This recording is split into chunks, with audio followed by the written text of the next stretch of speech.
What's good? We're back. All right. Chapter 2. Read it, see it. Open ourselves up. Chapter 2. Starting on page 29.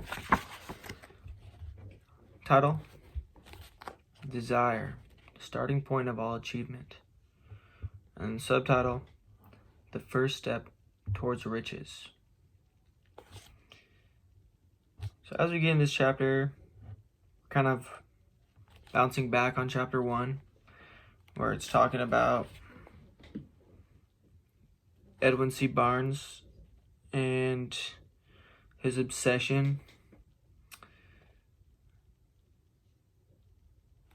with working with Mr. Edison. And I mean, this guy seems like a beast. Like, he knows what he wants. He's got it figured out. The main idea on this first page is just running through the same idea we talked about in chapter 1. Barnes had and it's all bulleted out, consuming obsession of his life, a burning desire. This obsession went through his life every single day.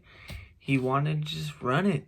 He wanted to be in a partnership with this guy, Edison.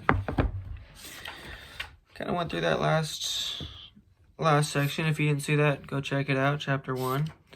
There's some decent points in there. But I mean, yeah, this desire was running through his brain every minute of the day. And then it does go into this one section, and it talks about, okay, here it is. It talks about burning the bridge. So, like, metaphorically, the bridge or the ship, you get to this place, and they put in a metaphor with like an army fighting. So they're burning the bridges, they're burning the boats when they get to shore for this fight, right? So there's no possible way of retreat. You either win or you die. You win or you perish. And that's one thing in this chapter that kind of goes to show that if you have something in mind, you have your desire, you kind of got to put everything towards it and like put it all out there. And if you're not doing that, chances are going to be lowered of getting what you want. So I thought that was really cool. And then on page 32, actually,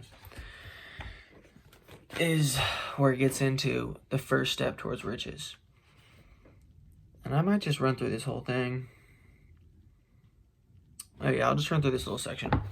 So the method by which desire for riches can be transmuted into its financial equivalent consists of 6 definite practical steps.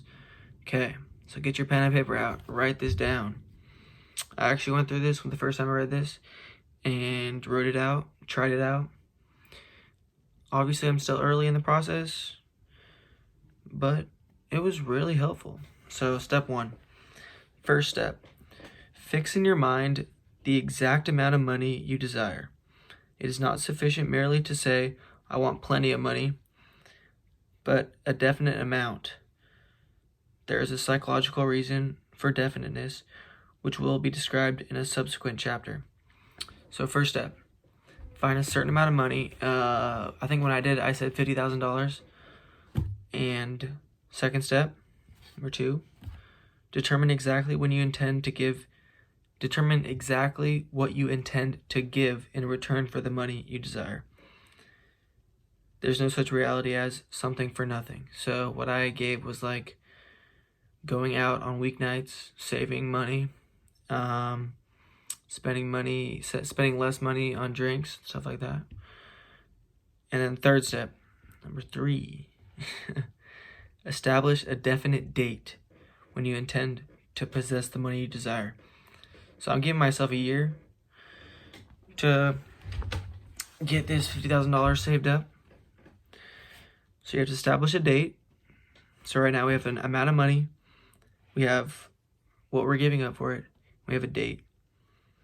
Number 4, create a definite plan for carrying out your desire and begin at once, whether you are ready or not to put this plan into action. So how are we going to get this money? You got to get your definite plan out. What I said was going to work more, work an extra day. I started picking up Uber Eats. I got a little more into trading stocks. 5th step, write out a clear, concise statement of the amount of money you intend to acquire. Name the time limit for its acquisition. State what you intend to give in return for the money, and describe clearly the plan through which you intend to accumulate it. So just putting those 4 steps on a piece of paper, a little note card's what I did. Excuse me. But just write it out, make it quick and concise, and then you'll see why in the next step. So there's 6th step. Read your written statement aloud twice daily, once just before retiring at night and once after arising in the morning. So you got your note card, you got your piece of paper written down of the first 4 steps, and you're going to read it when you wake up, and you're going to read it right before you go to bed. And you're going to do this every single day. This helps. Personally, I've done it. I think I started it last December, so I'm kind of like 3.5 months in. But just read it to yourself every single day, twice. It helps. It makes you want to do it more. It makes you strive to get what you want. And also another thing, it doesn't say in the book, but to read it when you feel unmotivated, or when you're feeling down, or feeling like you want to like waste money, or you want to just blow it off. Just keep reading it over and over. And those are your 6 steps right there. I highlighted them. I thought they were really good. Page 32. Look at that. 1, 2, 3, 4, 5, 6. Last little section. It's all bolded. So as you read, see and feel and believe yourself already in possession of the money. So while you're reading it, believe that you already have the money. You got to kind of just believe in it. You can't just read it without the desire to want it. Without believing in yourself, believing in what you're saying, what you're writing down. It's all a mental battle. 100% mentality. So I'm going to keep scrolling on. It kind of talks about more like random people, which is cool. I mean, talks about Charles Dickens, David Copperfield, Robert Burns, Helen Keller, and how their struggles influenced how they overcame them. Booker T. Washington being a slave, Robert Burns being illiterate, Helen Keller being deafblind. I mean, you guys know these people. You want to know why you know these people? Because they're famous for what they did due to their struggles. Something I believe is that you're not going to succeed when everything's going your way. If you're not struggling, or you feel like you'll succeed more after a struggling time. Okay, so page 39, after I kept going a little bit, there's a section called Desire Outwits Mother Nature.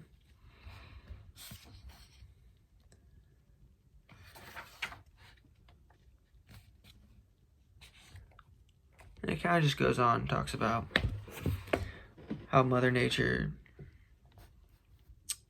is like a child without ears, but it can induce reality of the affliction. Alright, we'll skip that part. But it's kind of just talking about how Mother Nature is always against you. And it's up to you to fight against it, fight back.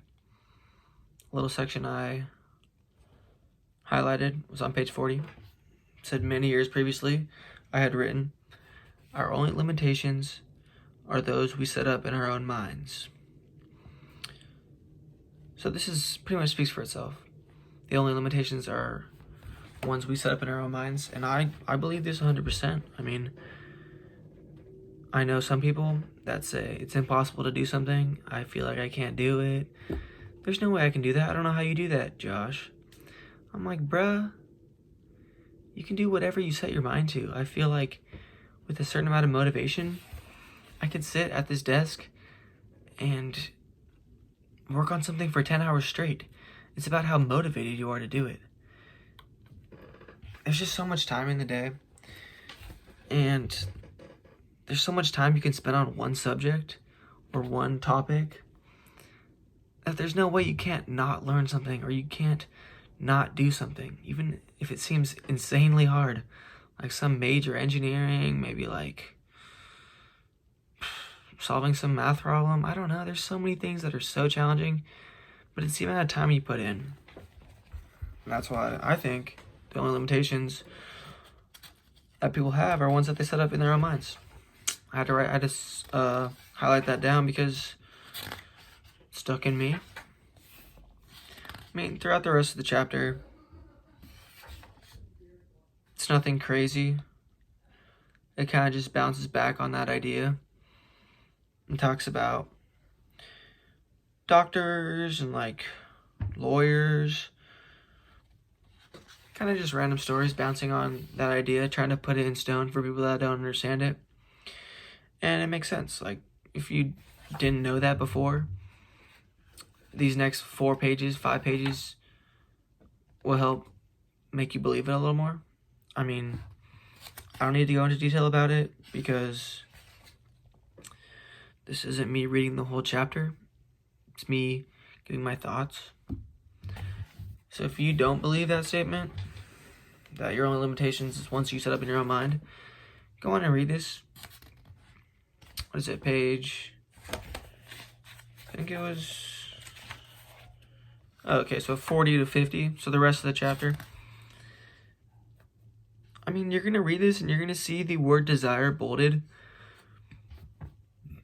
There it is again. You're going to see the desire bolded on every single page. This word desire is running through this whole book. And we already talked about what desire means in the last little topic, so you guys should know. I think that kind of closes up what I was trying to talk about on this chapter 2.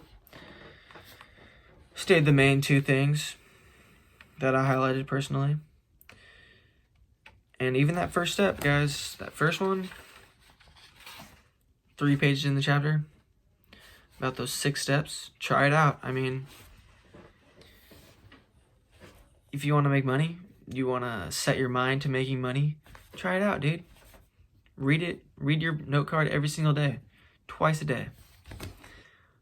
First step towards riches. Chapter 2. Try it out. Might as well. See you guys for chapter 3 next week. Peace.